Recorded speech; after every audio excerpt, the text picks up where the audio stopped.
Hello, everyone. My name is Nick Pettis, and I'm doing a story on mental health and autism on online learning. I've interviewed several people, and these are their stories. At the end of the video, I will share my own story.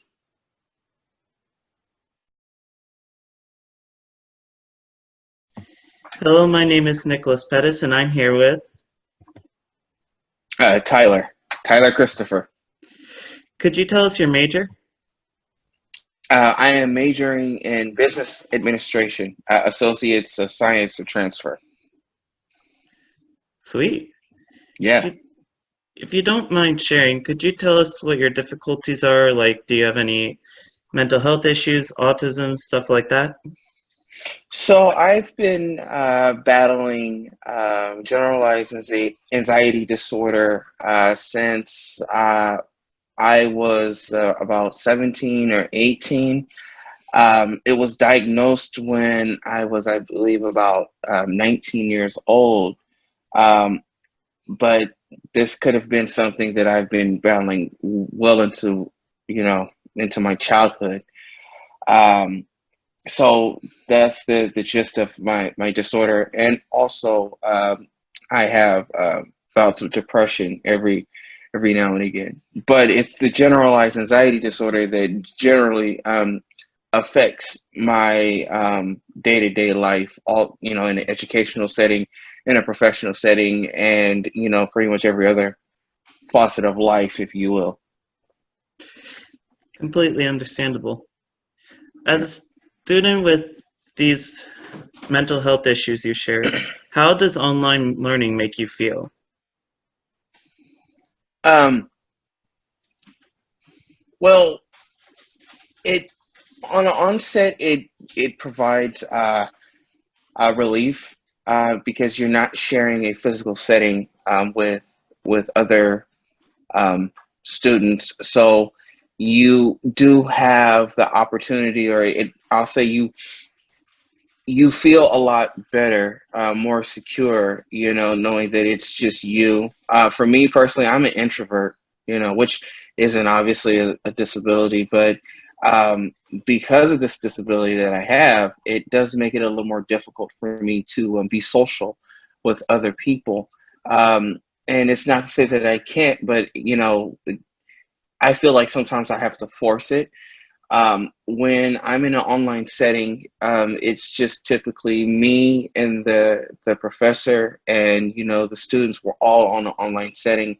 A lot of us are comfortable like that. So it's actually enhanced my learning in a sense, because I feel like I can just focus on the task ahead, and I don't have to have all these thoughts racing in my mind. You know, how am I going to be perceived, or is the professor looking at me this way? Things that you would not typically would probably be considered unorthodox. These would be things that I'm thinking about. And then just the general, just the nervousness of being in a class. So to make a long story short, I'm so sorry I'm long-winded. I will say that it has enhanced my learning um, to a great degree, because I can focus just on the content that I need to focus on, if that makes sense. Yeah, makes total sense. Yeah. What do you miss about in-person instruction?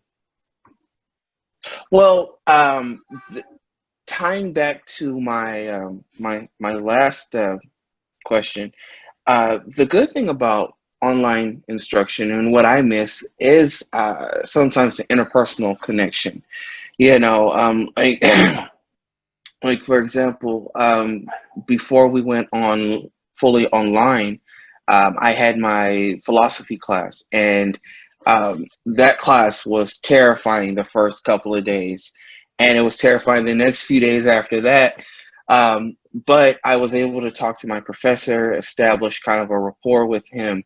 So the interpersonal connection that you get on a physical level um, is really essential, I think, that you won't necessarily get with online learning, because online learning, even though it could be more efficient, it does kind of feel artificial at times because you don't always get to see your professor face to face, especially if it's an anytime class. So I would say that I miss not so much with the students, although I did foster some relations or relationships with students. I miss the one-on-one with the professors, talking to them about problems or collaborations with assignments or feedback, so that's what I would say, mostly the interpersonal. I completely feel that. I miss that a bit myself too. Yeah. What do you not miss about in-person instruction? Um, so, gosh, what do I not miss? Um, well, really just a preparation time of having to get ready for, classes, getting in your car and driving to the location. I don't really miss that because, the freeways can be congested. And then on top of that, you have problems with parking. So these are kind of like artificial things.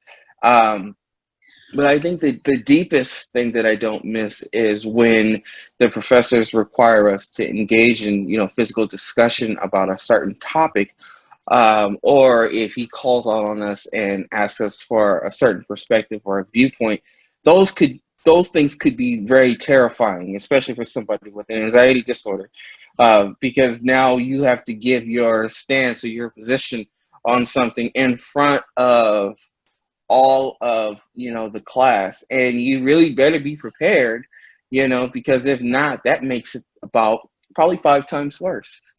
So I would say pretty much that, having to engage in the class itself, that's probably what I don't miss the most. That's understandable. Yeah. What do you like about the online learning experience? Well, what I like about this experience is that you are able to basically learn at your own pace, and you're able to take time to review the material over again, and if you have questions, you can always reach out to your professor.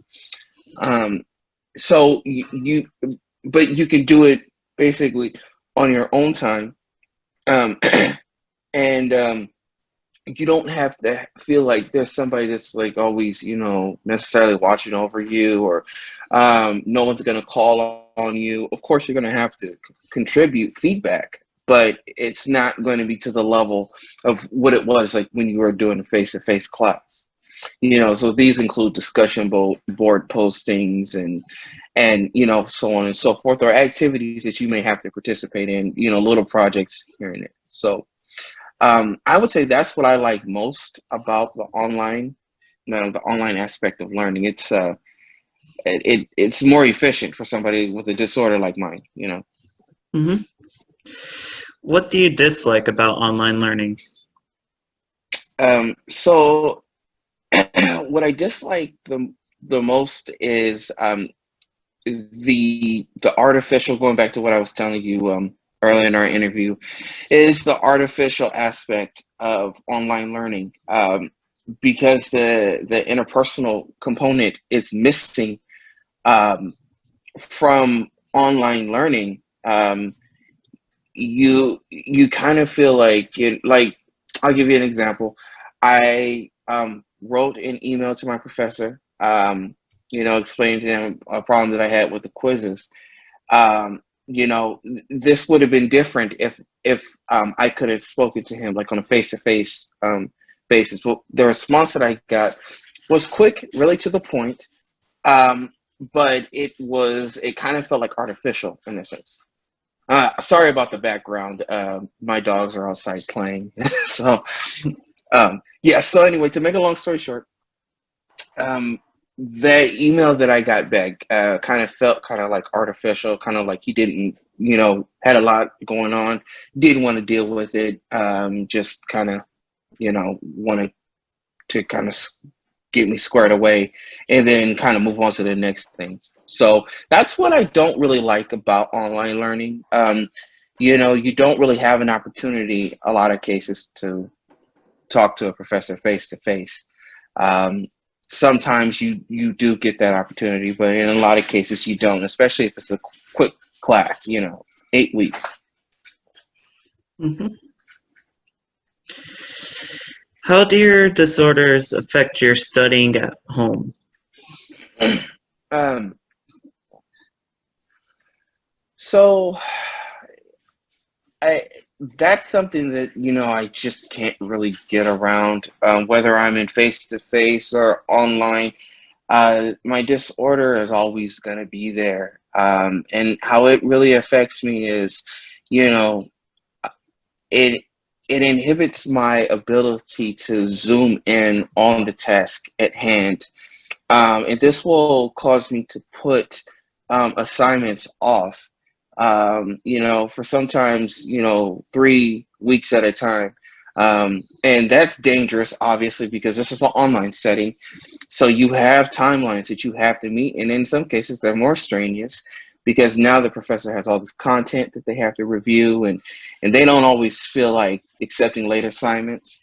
But in my mind, um, I'm looking at the content. I'm like, look at all this content that I have to do, and I got all these thoughts racing, going through my mind. So before you know it, I'm putting it off, or the time has elapsed where, you know, I missed the deadline, and it's just like kind of like a never-ending loop, you know.